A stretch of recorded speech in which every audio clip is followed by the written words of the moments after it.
நீங்கள் பார்த்து கொண்டிருப்பது உங்கள் ஜாஷுவா டிவி, சகல ஜனங்களுக்கும் நற்செய்தி. உங்கள் ஜாஷுவா டிவி மற்றும் குழந்தைகள் இயேசுவுக்கு சொந்தங்கள் வழங்கும்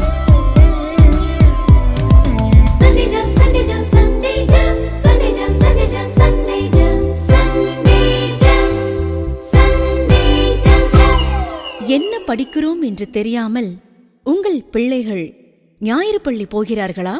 கவலைப்படுகிறீர்களா? உங்களைப் போன்ற பெற்றோர்களுக்கான சிறப்பு நிகழ்ச்சிதான்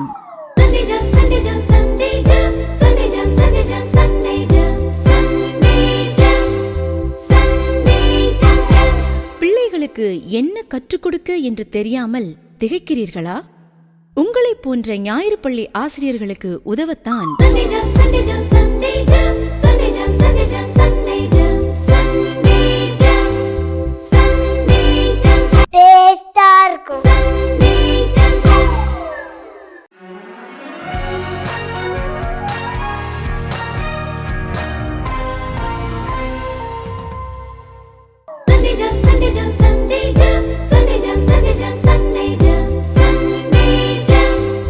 வணக்கம் and welcome to the new episode of today's Sunday Jam.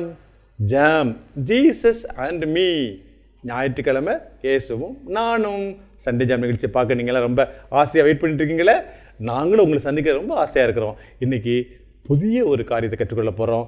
இந்த மாதம் என்ன பார்க்குறோம்? நம்ம சாட்சி வாழ்க்கையில் இன்றைக்கி சாட்சி வாழ்க்கை. எங்கே சாட்சி வாழ்க்கை? ஆலயத்தில் சாட்சி வாழ்க்கை. ஆலயத்தில் எப்படி இருக்கீங்க நீங்கள்? ஐயா சத்தம் போடுவாங்களே, பேசாத அப்படிங்கிறாங்களே அவங்கள பார்த்து. சபை ஒழிய சொல்லுவாங்க, முன்னால் உட்காந்து ஏன் பேசிட்டே இருக்க அப்படி சொல்கிறாங்களா? நீ ஆலயத்தில் எப்படி சாட்சி கற்றுக்கொள்கிற? இன்றைக்கி அதை குறித்து தான் நிறைய காரியத்தை கற்றுக்கொள்ள போகிறோம். அதுக்கு முன்னாடி என்ன செய்யணும்? நம்ம ஜெபம் பண்ணி இந்த எபிசோடு ஆரம்பிக்கணும். ஜெபம் பண்ணலாமல் எல்லோரும்? இல்லை கையை குப்பி கண்ணை முடுறீங்களா? கையை குப்புங்க, கண்ணை முடுங்க. அன்புள்ள ஆண்டவரே, இந்த வேலைக்காக உங்களுக்கு நன்றி. இந்த நாள் சண்டே ஜாம் நிகழ்ச்சியை எங்களுக்கு ஆசீர்வதித்தாங்க. இது மூலமாக நீங்கள் எங்கள் கூட பேசுங்க. இயேசுவின் மூலம் ஜெபிக்கிறேன் பிதாவே, ஆமேன். Very good very good very good very good. Super குட்டி தம்பி, குட்டி தங்கச்சி, அழகான பிள்ளைகள் இருக்கிறீங்க. நீங்கள் வீட்டில் சாட்சியாக இருக்கீங்களா? போன வாரம் குறித்து பார்த்தீங்கள்ல, பாட்டு கேட்டீங்க, வசனம் கேட்டீங்க, கதை கேட்டீங்க. நீங்கள் கேட்டதை பின்பற்றுறீங்களா? பின்பற்றணும். அப்போ தான் அந்த நிகழ்ச்சி பிரயோஜனமாக இருக்கும். நீங்கள் கேட்டுட்டு சும்மா கதை கேட்டேன் நல்லா இருந்து, பாட்டு கேட்டால தலையில் ஆட்டிட்டு போனேன்னு வைங்களேன், உங்களுக்கு பிரயோஜனம் இல்லை, எங்களுக்கு பிரயோஜனம் இல்லை. பயன்படணும், வாழ்க்கையில் மாற்றத்தை காண்பிக்கணும். ஓகேயா? இப்போ முதல்ல ஒரு பாட்டு கேட்க போகிறோம். பாட்டு உங்களுக்கு இஷ்டம் தானே? இன்றைக்கி உங்களுக்கு பாட்டு சொல்லி கொடுக்க போகிறோம். யார் வரப்போகிற தெரியுமா? நம்ம ஃப்ராங்க்லின் அண்ணனும் வசந்தகுமார் அண்ணனும் வரப்போகிறாங்க. அண்ணன் வர சொல்லிடுமா? ஃப்ராங்க்லின் அண்ணன், வசந்தகுமார் அண்ணன் வாங்க, பாட்டு சொல்லித்தாங்கன்னு சொல்லிடலாமா? அண்ணன் ப்ளீஸ் கம்.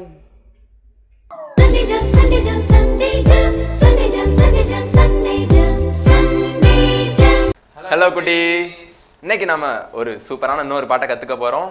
அதுக்கு முன்னாடி நான் ஒரு கொஸ்டின் கேட்குறேன் உங்கள்கிட்ட. என்ன கொஸ்டின் தெரியுமா? நீங்கள் கிளாஸில் ஃபஸ்ட் ரேங்க் வாங்கிட்டீங்க. ஃபஸ்ட் ரேங்க் வாங்கிட்டீங்க. டீச்சரு அப்புறம் நிறைய பேர் உங்களை பாராட்டுறாங்க. ஹே சூப்பரா, வெரி குட், சூப்பராக பண்ணிட்டீங்க அப்படின்னு நல்லா பாராட்டுறாங்க. அப்போ ஒருவேளை ஃப்ராங்க்லின் அண்ணே, நீங்கள் என்ன பண்ணுவீங்க அந்த இடத்துல?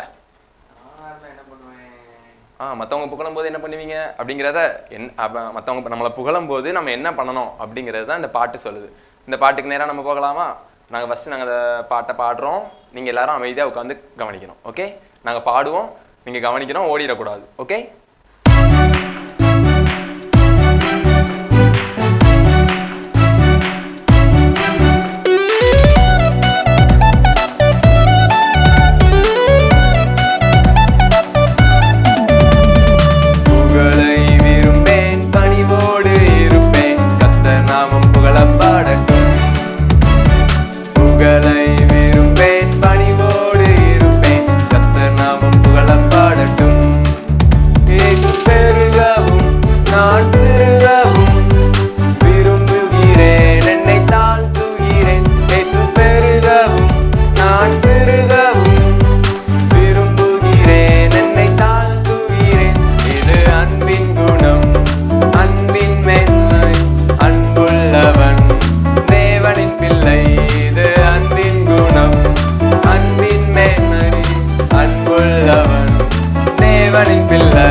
குட்டீஸ், பாட்டை கவனிச்சிங்களா? சூப்பரா இருந்துச்சா?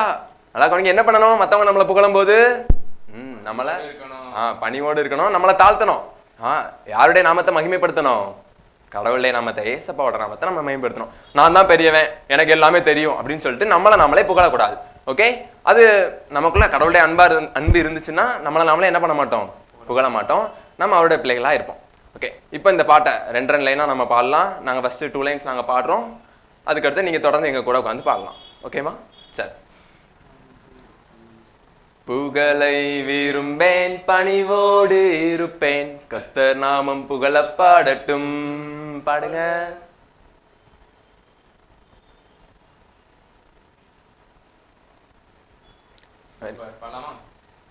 பெருகவும் நான் சிறுகவும் விரும்புகிறேன், என்னை தாழ்த்துகிறேன்.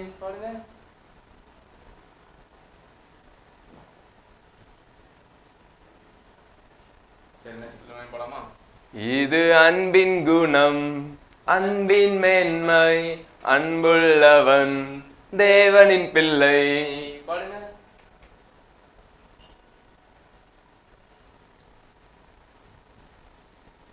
Okay, super. ரொம்ப அழகா பாடிட்டாங்கண்ணே.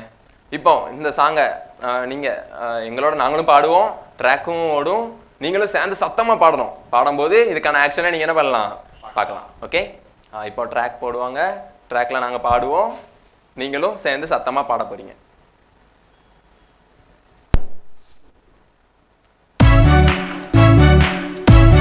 மியூசிக் மட்டும் கிளாப் பண்ணிக்கலாம்.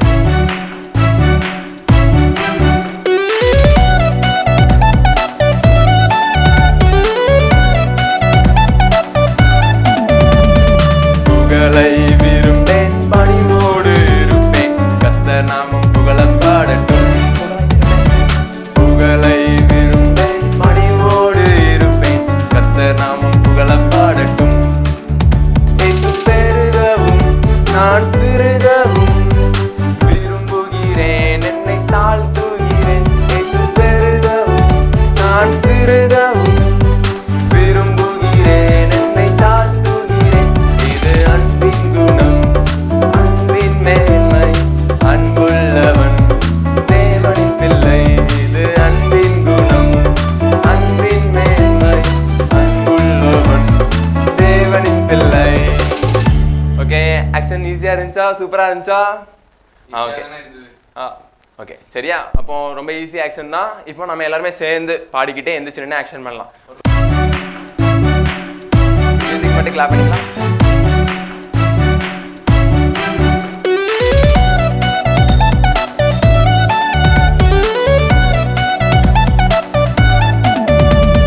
புகழை விரும்பேன், பணிவோடு இருப்பேன், கர்த்தர் நாமம் புகழ பாடட்டும். புகழை விரும்பேன், பணிவோடு இருப்பேன், கர்த்தர் நாமம் புகழ பாடட்டும். இயேசு பெருகவும் நான் சிறுகவும் விரும்புகிறேன், என்னை தாழ்த்துகிறேன். இயேசு பெருகவும் நான் சிறுகவும் விரும்புகிறேன், என்னை தாழ்த்துகிறேன். இது அன்பின் குணம், அன்பின் மேன்மை, அன்புள்ளவன் தேவனின் பிள்ளை. இது அன்பின் குணம், அன்பின் மேன்மை, அன்புள்ளவன் தேவனின் பிள்ளை. ஓகே, ஆக்ஷன் சூப்பரா இருந்துச்சா? சூப்பரா இருந்துச்சு. இப்போ நம்ம எல்லாருமே சேர்ந்து இந்த பாட்டுக்கு ஆக்ஷன் பண்ண போறோம் பாடிக்கிட்டே. எப்படின்னு? கண்டிப்பானே. உங்க பிள்ளைங்க எல்லாம் பாடிடுவாங்களா? ஆக்ஷன் பண்ணிடுவாங்களா? சூப்பரா பண்ணுவாங்க. நீங்க அப்படியேப்பா சூப்பரா பண்ணிடுவீங்களோ? சரி, பார்க்கலாம் நீங்க எப்படி ஆக்ஷன் பண்றீங்கிறத நாங்க இங்க இருந்தே பாக்குறோம். பார்ப்போம் யார் நல்லா ஆக்ஷன் பண்றான்ட்டு. ஓகே, இப்போ எல்லாரும் எந்திரிச்சுக்கலாம். Ready, start. 1 2 3 எந்திரிச்சுக்கோங்க. ஓகே, பண்ணலாமா?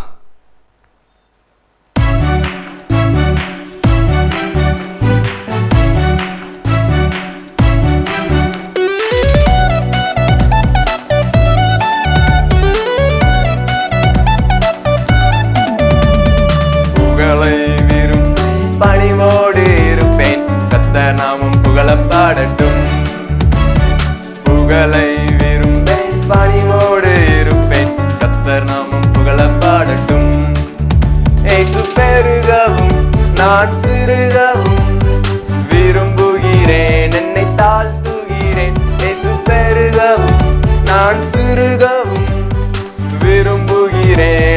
தாழ்த்துகிறேன். இது அன்பின் குணம், அன்பின் மேன்மை, அன்புள்ளவன் தேவனின் பிள்ளை. இது அன்பின் குணம், அன்பின் மேன்மை, அன்புள்ளவன் தேவனின் பிள்ளை. வாவ், சூப்பரா அழகா ஆக்ஷன் பண்ணிட்டீங்க. உங்கள ஒரு பெரிய கிளாப் பண்ணிடலாமா? Okay, very good, super. உட்கார்ந்துக்கோங்க. Okay, bye. குட்டி பிள்ளைகளா, அழகான பாட்டு படித்து முடிச்சாச்சு. அடுத்து என்ன செக்மெண்ட், அடுத்து என்ன பார்க்க போகிறோம்? மனப்பாட வசனம். மனப்பாட வசனம் ரொம்ப முக்கியம் இல்லை, இந்த நிகழ்ச்சியுடைய கரு தீம் அப்படி சொன்னால் அந்த மனப்பாட வசனம் தான். மனப்பாட வசனத்தை நீங்கள் ஒரு நாளும் மறக்கக்கூடாது, ஞாபகம் வச்சுருக்கணும். அந்த வாரம் பூரா சொல்லிகிட்டே இருக்கணும். ஆட்டோவில் போகும்பொழுது, காரில் போகும்பொழுது, பஸ்ஸில் போகும்பொழுது, எப்பப்பெல்லாம் ஃப்ரீ டைம்லாம் அப்போல்லாம் சொல்லி பார்க்கணும். அதிகமாக உங்கள் உள்ளத்தில் வசனம் இருக்கும் பொழுது அது உங்களுக்கு அதிகமான உயர்வை, பாதுகாப்பை கொடுக்கும். பிசாசை எதிர்த்து நிற்க வசனம் நமக்கு உதவி செய்யும். ஓகேயா? இன்றைக்கி நம்ம வசனம் படிச்சுக்கலாமா?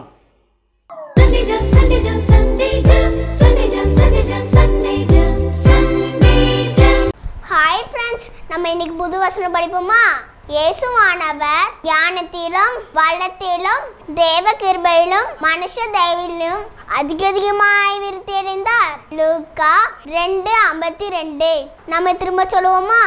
இயேசுவானவர் ஞானத்திலும் வளத்திலும் தேவ கிருபையிலும் மனுஷ தயவிலும் அதிகமாய் விருத்தியடைந்தார். லூக்கா 2:52. இப்போ திரும்ப ஃபுல்லா சொல்லிடுவோமா?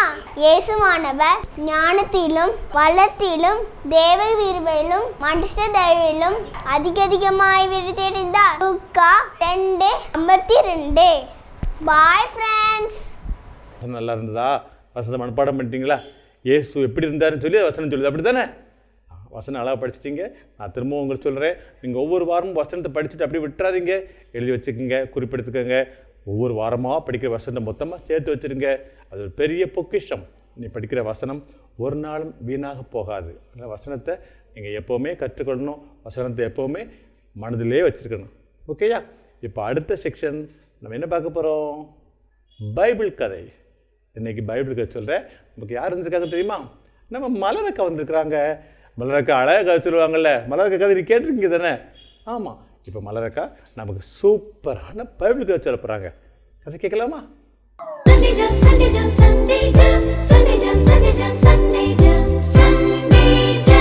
ஹாய், ஹலோ குட்டீஸ், எல்லாரும் எப்படி இருக்கீங்க? நல்லா இருக்கீங்களா குட்டீஸ்? ஸ்கூல் எல்லாம் எல்லாருக்கும் ஓப்பன் ஆயிடுச்சு. எல்லோரும் புது புது கிளாஸ்லாம் போயிருப்பீங்க. ஃபஸ்ட் ஸ்டாண்டர்ட்லேருந்து செகண்ட் ஸ்டாண்டர்ட் போயிருப்பீங்க. நிறைய பேருக்கு புது ஃப்ரெண்ட்ஸ்லாம் கிடச்சிருப்பாங்க, அப்படி தானே? ஓகே குட்டீஸ், ஃப்ரெண்ட் சூஸ் பண்ணுறது கூட பார்த்து தான் சூஸ் பண்ணணும். நல்ல ஃப்ரெண்ட்ஸ் கூட சேரணும். ஓகேவா குட்டீஸ்? ஓகே குட்டீஸ், கதைக்குள்ளே போகலாமா? இன்னைக்கு நம்ம தொடர்ந்து என்னத்தை பார்த்துட்டு இருக்கோம் தெரியுமா? சாட்சியுள்ள வாழ்க்கை. யாரெல்லாம் சாட்சியுள்ள வாழ்க்கை வாழ்ந்தாங்க நம்ம பார்க்கலாமா? அதுலேயும் இம்பார்ட்டனாக ஒருத்தங்க சாட்சியுள்ள வாழ்க்கை வாழ்ந்தாங்க. சின்ன பிள்ளையிலேருந்து அவங்க பெரிய ஆள் வரை, இந்த பூமியில் இருக்கிற வரை அவங்க சாட்சியுள்ள வாழ்க்கை வாழ்ந்தாங்க குட்டீஸ். யார் தெரியுமா? அவங்க தான் ஏசப்பா. எப்படியெல்லாம் சாட்சியுள்ள வாழ்க்கை வாழ்ந்தாங்க பார்க்கலாமா? நம்ம சின்ன பிள்ளைங்களா இருக்கும் போது எல்லாருக்கும் நம்ம முன்மாதிரியாக இருப்போமா? ஆனால் ஏசப்பா முன்மாதிரியாக இருந்தாங்க. எந்தெந்த இடத்துலலாம் ஏசப்பா முன்மாதிரியாக இருந்தாங்க தெரியுமா? அவங்க வீட்லேயும் அவங்க வெளி இடத்துக்கு போகும்போதும், முக்கியமாக சர்ச்சில் கூட அவங்க என்ன செஞ்சாங்க? சாட்சியுள்ள வாழ்க்கையாக இருந்தாங்க. நம்ம பஸ்ஸில் போகிறோம், பஸ்ஸில் போய் உட்காந்துட்டு சீட்லாம் பிடிச்சிருவோம். ஆனால் வயசான தாத்தா பாட்டியால் என்ன செய்ய முடியாது, ஓடி வந்துலாம் ஏற முடியாது. அவங்க என்ன செஞ்சுட்டு இருப்பாங்க, நின்றுட்டே இருப்பாங்க. நம்ம என்ன செய்வோம்? பஸ்ஸில் நம்ம பாட்டு உட்காந்தே இருப்போம். ஆனால் அந்த தாத்தா பாட்டியை பார்த்து நம்ம எலும்பி சீட் கொடுத்தா தானே சாட்சியாக இருக்கும் அந்த இடத்துல. கிறிஸ்தவன் அப்படின்னு எல்லாரும் நம்மளை சொல்லுவாங்கல்ல, அந்த பேர் கேட்கணும். யாராவது பஸ்ஸில் இடம் கேட்டாங்களா என்ன செய்யணும்? உடனே எலும்பி அந்த தாத்தா பாட்டிக்கெலாம் என்ன செய்யணும்? இடம் கொடுக்கணும் குட்டீஸ். அதே மாதிரி தான் நம்ம நடந்து போயிட்டு இருக்கும் போது ஸ்கூலில் ஒரு பிள்ளை வந்து நம்மக்கிட்ட ஒரு பென் கேட்பா, எனக்கு ஒரு பென் கூட அப்படின்னு சொன்னோன்னே என்ன செஞ்சிடக்கூடாது? மூஞ்சி திருப்பிட்டு அப்படி பார்க்க போயிடக்கூடாது. அந்த பெண்ணை நீ யூஸ் பண்ணிவிட்டு என்கிட்ட தாச்சரியா அப்படின்னு சொல்லிட்டு என்ன செய்யணும்? ஒரு பெண் இருந்தாலும் என்ன செய்யணும்? கொடுத்துடணும். அப்பவும் நம்ம என்ன செய்யணும்? அந்த இடத்துல நம்முடைய சாட்சி கிறிஸ்தவன் அந்த சாட்சியோடு இருக்கணும். சர்ச்சுக்கு போகிறீங்களா? சர்ச்சுக்கு போகும்பொழுது அம்மா அப்பாவுக்கு என்ன செய்யணும்? கீழ்ப்படிஞ்சு சர்ச்சுக்கு போவீங்க. போய் என்ன செய்வீங்க? முன்னால் ரோல எல்லாம் சின்ன பிள்ளைங்களாம் உட்காந்துருப்பீங்க. சின்ன பிள்ளைலாம் உட்காந்து என்ன செய்வீங்க? நிறைய பிள்ளைங்க ஸ்நாக்ஸ் சாப்பிட்டுட்டு இருப்பீங்க. பக்கத்துலலாம் என்ன செஞ்சிட்டு இருப்பீங்க, பேசிகிட்டு இருப்பாங்க. அவள் என்ன ட்ரெஸ் போட்டிருக்கா, அவள் என்ன பேக் கொண்டு வந்திருக்கா, அப்படியெல்லாம் நீங்கள் பார்த்துட்டு தானே குட்டீஸ் இருப்பீங்க. ஆனால் ஏசப்பா என்ன திரும்ப செஞ்சாங்க, முன்னால் ஃபர்ஸ்ட் ரோவில் உட்காந்துருந்தாலும் அங்கே யார் மெசேஜ் கொடுத்துட்டு இருப்பாங்கல்ல, மெசேஜ் கொடுத்துருக்கவங்க சொல்கிற வசனத்தையும் அந்த கதையை என்ன செய்வாங்க, அந்த பிரசங்கத்தை கூட அவங்க என்ன செய்வாங்க, காது கொடுத்து ஏசப்பா கேட்டுட்டு இருப்பாங்க. கேட்டுட்டு இருக்கும்போது அம்மா அப்பா வீட்டில் வந்து கேட்பாங்க, இன்னைக்கு என்ன மெசேஜ் கொடுத்தாங்க அப்படின்னு கேட்கும்போது ஏசப்பா என்ன தெரியுமா செய்வாங்க, அழகாக அந்த மெசேஜை சொல்லுவாங்க. அவங்க அம்மா அப்பா வந்து கேட்பாங்க, இந்த டவுட் இருக்குது இந்த மெசேஜில் அப்படின்னு கேட்கும்போது ஏசப்பா அதை என்ன செய்வாங்க, விவரித்து சொல்லுவாங்க. நம்மளும் நிறைய நேரத்தில் சர்ச்சில் என்ன செஞ்சிட்டு இருப்போம், பேசிகிட்டு இருப்போம். அப்படிலாம் இருக்கக்கூடாது குட்டீஸ். சர்ச்சில் ஐயா சொல்கிற மெசேஜ் என்ன செய்யணும், நல்லா கவனிக்கணும். ஐயாக்கு ஏதாவது டவுட் இருந்தால் போய் என்ன செய்யணும், முன்னாலே போய் ஓடி போய், ஐயா இந்த பைபிளில் இந்த வசனத்தில் எனக்கு ஒரு டவுட் இருக்குது, எனக்கு சொல்லி தருவீங்களா அப்படின்னு நீங்கள் கேட்கும்பொழுது அவங்க என்ன செய்வாங்க, பரவாயில்ல இது கிறிஸ்தவன் அப்படிக்கு ஒரு முன்மாதிரியாக இருக்கான் அப்படின்னு நம்ம என்ன செய்யணும், நடந்து கூடணும் குட்டீஸ். நம்ம சாட்சி உள்ள வாழ்க்கையை பற்றி நம்ம வாழ்கிறத பார்த்துட்டு இருக்கோம். அதே மாதிரி தான் ஏசப்பா அவங்க அம்மா அப்பாவுக்கு சாட்சியாக இருந்தாங்க, உலகத்துக்கு சாட்சியாக இருந்தாங்க. அதே மாதிரி சபைக்கும் ஆலயத்துலையும் என்ன செஞ்சாங்க, சாட்சியாக இருந்தாங்க. நம்ம சாட்சியாக இருக்கோமா இந்த நாட்களை யோசித்து பார்க்குமா குட்டீஸ். நம்ம ஏசப்பாவை முன்னாடி வச்சு நடக்கும் பொழுது நம்மளை என்ன செய்வாங்க, சாட்சி உள்ளவன் நம்ம என்ன செய்யணும், ஏசப்பாவை முன் மாதிரியாக வச்சு என்ன செய்யணும், வாழணும் குட்டீஸ். உலகத்தில் இருக்கவங்க எல்லாரும் பார்த்து நம்மளை என்ன செய்யணும், பார்த்து பிரமித்து நிற்கணும். இந்த பிள்ளையா இந்த பையனா அவங்க அம்மா அப்பாவுக்கு என்ன செய்யணும், நல்ல கீழ்ப்படிதான், சர்ச்சுக்கு போனாலும் நல்ல பையனாக இருக்கான், நல்லா வசனம் சொல்கிறானே, நல்லா வேலை பார்க்குறானே, ஓ இவன் கிறிஸ்துவ பையன், இப்போ கிறிஸ்துவ பிள்ளைன்னு என்ன செய்வாங்க, பார்வையிலே நம்ம என்ன செய்யணும், நம்மளுடைய நடக்கையில் நம்மளுடைய ஆக்ஷன் எல்லாத்துலேயும் அவங்க என்ன செஞ்சிடணும், கண்டுபிடிக்கணும் குட்டீஸ். ஓகே குட்டீஸ், நீங்களும் ஏசப்பா மாதிரி நல்லா அம்மா அப்பாவுக்கு கீழ்ப்படிந்து, உலகத்தில் இருக்கிறவங்க எல்லாத்துக்கும் நல்லா கீழ்ப்படிந்து, முக்கியமாக திருச்சபையில் இருக்கிற நம்ம ஐயர்வாளுக்கு, அப்புறம் அங்கே இருக்கிற மூப்பர்களுக்கு, பெரிய ஆளுக்கு எல்லாருக்கும் என்ன செய்யணும், கீழ்ப்படியணும் குட்டீஸ். ஓகே குட்டீஸ், பாய். ரொம்ப அழகாக அக்கா சொன்னாங்கல்ல. ஏசப்பா பார்த்தியா, பெரிய ஆளாக இல்லை, குட்டி பிள்ளையாக இருக்கும் பொழுது எல்லாருக்கும் பிடித்த பிள்ளையாக இருந்தார். அம்மா அப்பாவுக்கு, பக்கத்தில் இருந்தவங்களுக்கு, சர்ச்சில், எல்லா இடத்துலையும் எல்லாருக்கும் ரொம்ப பிடித்த பிள்ளை ஏசப்பா இருந்தாங்க. நீ எப்படி இருக்கிற, உன்னை சர்ச்செல்லாம் நேசிக்கிறாங்களா, நீ எல்லாம் விரும்புகிறாங்களா, நல்ல பிள்ளைன்னு சொல்கிறாங்களா? ஓகே, அப்படி சொல்லணும் சரியா. இப்போ நம்ம அடுத்தால இன்னொரு சூப்பர் கதை பார்க்க போகிறோம், பொதுக்கதை. இந்த கதை சொல்ல நமக்கு நம்ம ஃப்ராங்க்லின் என்ன வந்திருக்காங்க. ஃப்ராங்க்லின் என்ன கதை சொல்ல கூப்பிடுவோமா?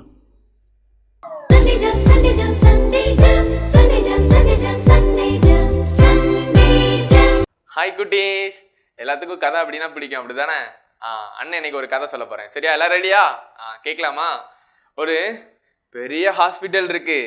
ஹாஸ்பிட்டலில் என்ன பண்ணுவாங்க, ட்ரீட்மெண்ட் பண்ணுவாங்க அப்படி தானே. காய்ச்சல், தலைவலி அப்படின்னா என்ன பண்ணுவாங்க, இன்ஜெக்ஷன் போட்டு டேப்லெட் கொடுப்பாங்க அப்படி தானே. எல்லாரும் பரபரப்பாக இருக்காங்க, ஐயோ உடம்பு சரியில்லை அப்படின்னு சொல்லி டாக்டர் வந்து பார்த்துட்டு இருக்காங்க. ஒரு தம்பி மட்டும் ஹாஸ்பிட்டல்லேருந்து சோகமாக வெளியே வரான். என்னன்னு பார்த்தா அந்த தம்பிகிட்ட டாக்டர் சொல்லியிருக்காங்க, என்ன தெரியுமா சொல்லியிருக்காங்க, உங்கள் அம்மாவுக்கு ஹார்ட்டில் ஒரு பெரிய ஆப்ரேஷன் பண்ண வேண்டியிருக்கு, அந்த ஆப்ரேஷனுக்கு 2 லட்சம் ரூபாய் வேணும் அப்படின்னு சொல்லி டாக்டரு இந்த அண்ணன்ட்ட சொல்லிட்டாங்க. இந்த தம்பி அப்படியே வாரான், சோகமாக வாரான். என்ன பண்ணனே தெரியலையே, நம்மகிட்ட வேற அவ்வளோ அமௌண்ட் இல்லையே, இந்த அண்ணன் வீட்டில் ரொம்ப கஷ்டம்தான், ரொம்ப ஏழ்மையான குடும்பம் தான். அண்ணன் யோசிச்சுட்டே வராங்க, என்ன பண்ணனே தெரியலையே, ரூபாக்கு என்ன பண்ணனே தெரியலையே, அம்மாவுக்கு வேற ஆப்ரேஷன் பண்ணணும்னு சொல்லி டாக்டர் சொல்லிட்டாங்க அப்படின்னு சொல்லி சோகமாக நடந்து வராங்க. ஹாஸ்பிட்டல்லேருந்து வெளியே வந்து சரி நம்ம ஊரில் போய் யார்கிட்டையாவது கேட்போம், தெரிஞ்சவங்கள்ட்ட யார்ட்டா கேட்போம்னு சொல்லி பஸ் ஸ்டாண்ட் போகிறாங்க. சோகமாக பஸ் ஸ்டாண்டில் போய் உட்காந்து யோசிச்சுட்டு இருக்காங்க, என்ன பண்ணன்னு தெரியலையே அப்படின்னு சொல்லி யோசிச்சுட்டு இருக்கும்போது திடீர்னு பார்க்குறாங்க, பஸ் ஸ்டாண்ட் பக்கத்தில் அவங்க கிட்ட ஒரு பை கிடக்கு. யாருமே இல்லையே இந்த இடத்துல எப்படி பை இருக்குன்னு சொல்லி அந்த பையை எடுக்கிறாங்க. எடுத்து பார்த்தா நகையும் பணமும் உள்ள இருக்கு. இந்த அண்ணனுக்கு ஒரே ஆச்சரியம். இந்த அண்ணன் என்ன நினைச்சாங்க அப்படின்னா, ஏசப்பா தான் நமக்கு உதவி செய்ய இந்த நகையை பணம் இந்த இடத்துல வச்சிருக்காங்க அப்படின்னு சொல்லி இந்த அண்ணன் நினைச்சிட்டாங்க. அதுக்கப்புறம் தான் அந்த அண்ணன் யோசிக்கிறாங்க, நம்ம சண்டே கிளாஸ்ல விபிஎஸ்லாம் சொல்லி கொடுத்துருக்காங்கல்ல, அடுத்தவங்க பொருளுக்கு ஆசைப்படக்கூடாதுன்னு சொல்லி. அதே மாதிரி யோசிக்கிறாங்க இந்த அண்ணன், இது யாருக்குள்ளதுன்னு தெரியலையே, இப்போ நம்ம இதை என்ன பண்ணன்னு தெரியலன்னு யோசிச்சுட்டு இருக்கும் போது அந்த அண்ணனுக்கு ஒரு யோசனை வருது. பக்கத்துல போலீஸ் ஸ்டேஷன் இருக்கு, இதை நம்ம அவங்ககிட்ட கொடுத்தோன்னா கரெக்டாக இருக்கும், அவங்க வந்து விசாரிச்சு யார்கிட்ட கொடுக்கணும்னு சொல்லி கரெக்டாக கொடுத்துருவாங்கன்னு சொல்லி யோசிக்கிறாங்க. பார்க்கும்போது போகிறாங்க, இந்த பையை எடுத்துட்டு போலீஸ் ஸ்டேஷனுக்கு போகிறாங்க. போயிட்டு அங்கே போய் கொடுக்குறாங்க. போலீஸ் சார், இந்த பையன் நான் பஸ் ஸ்டாண்டில் எடுத்தேன், என் பக்கத்தில் கீழே கிடந்தது அப்படின்னு சொல்லி போலீஸ்கிட்ட கொடுக்குறாங்க. போலீஸ் உடனே எடுத்து பார்க்குறாங்க. ஆமாம், அவன் சொன்ன மாதிரி நகையும் பணமும் உள்ளே இருக்குது. இவங்க கேட்குறாங்க, போலீஸ் கேட்குறாங்க, தம்பி நீ யாருப்பா, எங்கேருந்து வார, எல்லாரும் அப்படியே விசாரிச்சுட்டு இருக்கும் போது போலீஸ் நன்னிட்ட பேசிகிட்டு இருக்கும் போதே ஒரு ஐயா பதட்டத்தோட உள்ளே ஓடியாராங்க. ஐயோ ஐயோ ஐயா, போலீஸ்கிட்ட போய் கேட்குறாங்க, சார் என் பணமும் நகையும் மிஸ் ஆகிட்டு சார், எங்கே வச்சேன்னு தெரில சார், எப்படியோ மிஸ் ஆகிட்டு ட்ராவல் அப்போம் அப்படின்னு சொல்கிறாங்க. சொல்லவும் இந்த போலீஸ் சார் வந்து கேட்குறாங்க, என்ன கேட்குறாங்க அப்படின்னு அடையாளம் கேட்குறாங்க. என்ன பையில் வச்சுருக்கீங்க, எவ்வளோ அமௌண்ட் இருக்குது எல்லாம் கேட்குறாங்க. கேட்கும் போது இந்த தம்பி கொண்டு வந்தால அதே பை, அவ்வளோ அமௌண்ட் இருக்கு, அவ்வளோ நகை, அதே கலர் கரெக்டாக சொல்கிறாங்க அந்த அண்ணன். சொல்லவும் அந்த ஐயாட்ட இந்த போலீஸ் கொடுக்குறாங்க. இதான் அந்த உங்கள் நகையான்னு செக் பண்ணிக்கோங்கன்னு கொடுக்கும் போது ஆமாம் அவருக்கு ரொம்ப சந்தோஷமாயிட்டு. இதான் என்னோட நகை, நான் ரொம்ப நாளாக சேர்த்து வச்சது அப்படின்னு சொல்லி ரொம்ப சந்தோஷமா ரொம்ப நன்றி சொல்கிறாங்க. போலீஸ்க்கு நன்றி சொல்கிறாங்க. ஆனால் அந்த போலீஸு கரெக்டாக சொல்லிட்டாங்க. என்ன தெரியுமா சொன்னாங்க, நான் இல்லை, இந்த சின்ன தம்பி தான் எனக்கு வந்து உங்கள் நகையை வந்து கொடுத்தான் அப்படின்னு சொல்லிட்டாங்க. உடனே இந்த ஐயாவுக்கு ரொம்ப ஆச்சரியம், சின்ன பையனாக இருக்கான், இவன் எப்படி வந்து தர முடியும் அப்படின்னு சொல்லி அவனை கூப்பிடுறாங்க. கூப்பிட்டு கேட்குறாங்க, தம்பி நீ யாருப்பா, எங்கேருந்து வர, இது உனக்கு எங்கே கிடச்சிதுன்னு அப்படின்னு கேட்கும்போது அந்த அண்ணன் சொல்கிறாங்க, என் குடும்பம், என் ஃபேமிலி பேக்ரவுண்ட், அந்த அண்ணன் ஃபேமிலி பேக்ரவுண்ட்லாம் சொல்லிட்டு சொல்கிறாங்க, ஐயா இந்த பஸ் ஸ்டாண்டு கிட்ட உங்கள் நகை கிடந்ததுயா, நான் தான் எட்டு வந்தேன் அப்படின்னு சொல்கிறாங்க. சொல்லும் போது இந்த ஐயா சொல்கிறாங்க, உன் வீட்டிலே ரொம்ப கஷ்டமாக இருக்குது, ஆனால் நீ எப்படி இதை கொண்டு வந்த அப்படின்னு கேட்கும்போது இந்த அண்ணன் சொல்கிறாங்க, ஐயா நான் ஏசப்பாவோட அன்பை ருசி பார்த்தவன் ஐயா, நான் வந்து அதை ரொம்ப உணர்ந்திருக்கேன்யா அப்படின்னு சொல்கிறாங்க. அதாவது ஏசப்பா என்ன சொல்லியிருக்காங்க அப்படின்னா, யாரோடைய, அதாவது மற்றவங்களுடைய பொருளுக்கு ஆசைப்படக்கூடாது, அடுத்தவங்க பொருளை எடுக்கக்கூடாதுன்னு அப்படி சொல்லியிருக்காங்கய்யா. அதனால தான் உங்கள் பணத்தையும் உங்கள் நகையும் நான் எடுக்கலை, அப்படியே வந்து போலீஸ்கிட்ட கொடுத்துட்டேன் அப்படின்னு சொல்கிறாங்க. இந்த ஐயாவுக்கு வந்து ரொம்ப ஆச்சரியமாக இருக்குது, சின்ன பையனாக இருக்கான், நம்மளும் கிறிஸ்டியனாக தான் இருக்கும், ஆனால் இந்த பையனுக்கு தெரிஞ்ச அளவு கூட நமக்கு தெரியல அப்படின்னு சொல்லி இந்த ஐயா ரொம்ப வருத்தப்படுறாங்க. உடனே அந்த பையனை கூப்பிட்டு கேட்குறாங்க, தம்பி உனக்கு என்ன உதவினாலும் சொல்லு, நான் பண்ணுறேன் அப்படின்னு சொல்லி இந்த ஐயா கேட்குறாங்க. கேட்கும் போது அந்த அண்ணனோட ஃபேமிலி பேக்ரவுண்ட் சொல்லியிருந்தாங்கல்ல, அந்த அண்ணன் சொல்கிறாங்க, எங்கள் அம்மாவுக்கு இப்படி ஒரு ஆப்ரேஷனுக்காண்டி அமௌண்ட் தேவைப்படுது அப்படின்னு சொல்லவும் அந்த ஐயா, தம்பி நீ எதுக்குமே கவலைப்படாத, நானே உங்கள் அம்மாக்கா ஆப்ரேஷனுக்காண்டி செலவை ஃபுல்லாக நானே பார்த்துக்கிட்டுறேன்னு சொல்லி அந்த ஐயா அந்த அண்ணனோட அவங்க அம்மாவோட ஃபுல் மருத்துவ செலவையும் அந்த ஐயாவே ஏற்றுக்கிட்டாங்க. தம்பி தங்கச்சி, இன்னைக்கு நம்ம நிறைய இடங்களுக்கு போயிட்டு வரோம், போகும்போது வரும்போதும் நிறையா மற்றவங்களோட ஏதோ திங்ஸோ ஏதோ இருக்கும்போது நம்ம என்ன பண்ணுறோம் அதை நல்லா யோசிச்சுக்கோங்க. இந்த சின்ன தம்பி தான், அவனுக்கு வந்து முடியாத நிலைமை தான், அவங்களுக்கு வந்து கையில் 10 ரூபா கூட கிடையாது, 2 லட்சம் ரூபா ஆப்ரேஷனுக்கு தேவைப்பட்டுது. ஆனால் அந்த நேரத்துலையும் அவன் ஏசப்பா பிள்ளையா வாழ்ந்து காமிச்சான், செயல்ல செஞ்சு காமிச்சான். சரியா, அதாவது நம்ம சும்மா பேச்சில் சொல்லலை, நான் வந்து அடுத்தவங்க பொருளுக்கு ஆசைப்பட மாட்டேன்னு சும்மா வாயால சொல்லலை, அவன் இருக்க அந்த கஷ்டத்தில் அந்த தம்பி வந்து வாழ்ந்து காமிச்சான். அப்படித்தானே இன்னைக்கு நம்மளும் நிறைய இடத்துக்கு போகிறோம் வாரோம், நம்மளும் இன்னைக்கு ஒரு தீர்மானம் எடுப்போம், அடுத்தவங்க பொருளுக்கு எப்போவுமே ஆசைப்படக்கூடாது அப்படின்னும் ஏசப்பா சொன்னதை நான் வார்த்தையால் மட்டும் இல்லை செயலாலையும் கண்டிப்பாக நான் ஏசப்பாவுக்கு உண்மையாக இருப்பேனோ நம்ம இன்னைக்கு ஒரு தீர்மானம் எடுக்கலாம். தம்பி தங்கச்சி, ஏசப்பா நம்ம கூட பேசியிருக்காங்க அப்படி தானே, இந்த சின்ன தம்பி மூலமாக ஏசப்பா நமக்கு ஒரு பெரிய பாடத்தை கொடுத்துருக்காங்க அப்படி தானே. இன்னைக்கு நீங்களும் நானும் இந்த தம்பி மாதிரி அடுத்தவங்க பொருளுக்கு ஆசைப்படக்கூடாதுன்னு சொல்லி தீர்மானம் எடுப்போம். சரியா, அடுத்த செக்ஷனுக்குள்ளே போகலாமா? பாய். ஹலோ குட்டி பிள்ளைகளா, கதை சூப்பராக இருந்ததா? ஃப்ராங்க்லின் அழகாக சொன்னாங்கல்ல, அந்த பையன் பார்த்தியா உண்மையாக இருந்ததுனால ஆண்டவர் அவருக்கு உயிரை கட்டளையிட்டார். ஃப்ராங்க்லின் சொன்ன கதை மூலமாக ஏசப்பா அவங்கள்ட்ட பேசினாங்கல்ல, கட்டாயம் பேசியிருப்பாங்க. ஏசப்பா பேசுகிறது நீங்கள் கீழ்ப்படியணும். ஓகேயா, இன்றைக்கி பாட்டு பாடிட்டோம், வசனம் பாடிட்டோம், பைபிள் கதை கேட்டோம், பொது கதை கேட்டுட்டோம். அடுத்தபடியாக என்ன section? Correct, activity section. Activity செக்ஷனுக்குள்ள போகலாமா?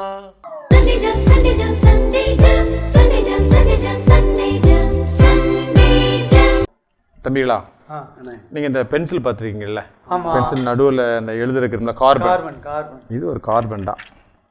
ஓ, இவ்வளோ பெருசு இருக்கா? ஆமாம், இந்த கார்பனை தான் அப்படி பாலிஷ் பண்ணி பென்சிலை வச்சு எழுதுவாங்க. ஆனால் இந்த கார்பனுடைய இயல்பு என்ன தெரியுமா, ஆ. டக்குன்னு உடஞ்சிரும். ஆமாம். இப்போ கீழே போட்டுன்னு வைங்களேன், உடஞ்சிடும். உடஞ்சிரும். இப்போ இதை நான் என்ன பண்ண போகிறேன் தெரியுமா, இப்படி டக்குன்னு கீழே போட்டேன்னு வைங்களேன், ஐயோ என்ன 3 துண்டை உடச்சுட்டீங்க? ஐயோ அவ்வளோ எடுத்து அவன் 3ஆக போச்சு. 3 துண்டை உடச்சு விட்டியா? நான் இப்போ வைக்கதான் பார்த்தேன், சடாலும் கோவப்பட்டில்லண்ணே.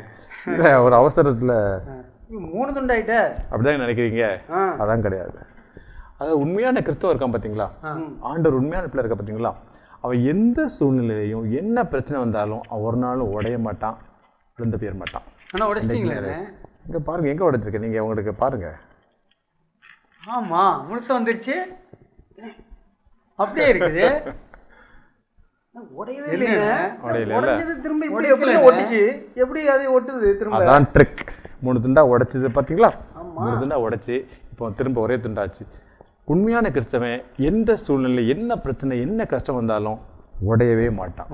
ஆண்டவருக்காக நிலையாக சாட்சியாக இருப்பான், ஸ்டெடியாக நிற்பான், கரெக்டாக இருப்பான். பிள்ளைகளுக்கு ஒரு பாய் சொல்லிடுவோமா? சொல்லிடுவோண்ணே. பாய். என்ன குட்டி பிள்ளைகளா ரொம்ப ஃபீல் பண்ணுறீங்களா? என்னடா சீக்கிரமாக டைம் ஓடிட்டு அதுக்குள்ளே எல்லாம் முடியுது, இன்றைக்கி சண்டே ஜாம் நிகழ்ச்சி முடிக்க போது வருத்தப்பட்டீங்களா? கவலைப்படாதீங்க, ஆண்டவர் நம்ம கூடயே இருக்கிறாங்கல்ல, அது நமக்கு பெரிய சந்தோஷம். குட்டி பிள்ளைகளா, இன்றைக்கி நம்ம நிகழ்ச்சியுடைய இறுதிக்கு வந்துட்டோம். இப்போ இந்த வாரத்துக்கான கேள்வி.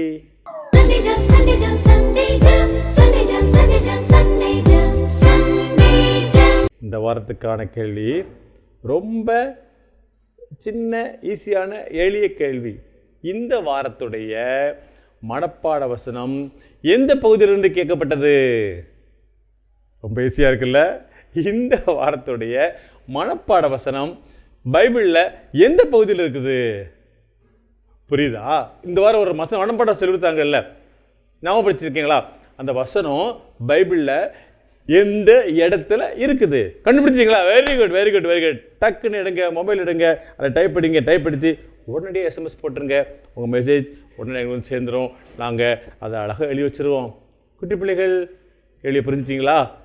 உங்களுக்கு பதில் தெரிஞ்சுன்னா உடனடியாக கீழே தெரிய பாருங்க நம்பர், இந்த நம்பருக்கு டைப் அடித்து உடனே அனுப்பிடுங்க. அனுப்பிட்டீங்களா? Very good, very good, very good. Okay, இந்த நிகழ்ச்சியுடைய இறுதி கட்டத்துக்கு வந்துட்டோம். அடுத்தபடி நம்ம என்ன பண்ண போகிறோம்? ஆமாம், நிகழ்ச்சியை முடிக்க போகிறோம்.